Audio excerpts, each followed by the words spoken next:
Sabbath ni hi lalpan enge siam chan kha niruk chungin leile van siama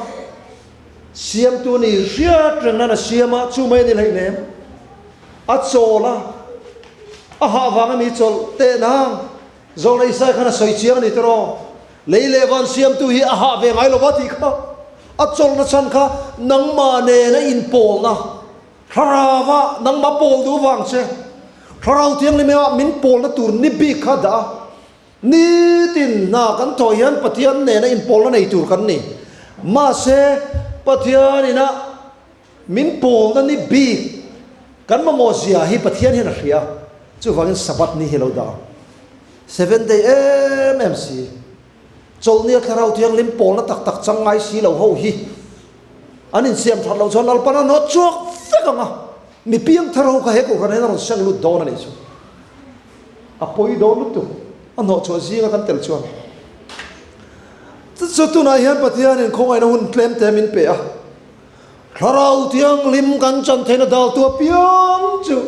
kan pai hun ta marana tha te lalpa zo nei khan an tinga zia kha hun nununga sual na bik tu ra chu hur na hi ni i cell phone ate ngei lo entrin YouTube ala chona mi zo chen hian an du anon da to awan nok saklom to em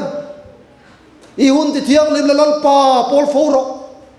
i hun ti thiang lim lo chon lal panaron po thei me lo chania lal pa du zo te kan thira nga ya zo nei zia pian mun pa khata me ni lo mi ring hian kan thil khir kan ngai to na lu thi kan ngai to na lu thin hian mi ring hi min ti dang lam ani ti i thil ena dik lo chuan inun kha dang lam sel chu wanga lom en te u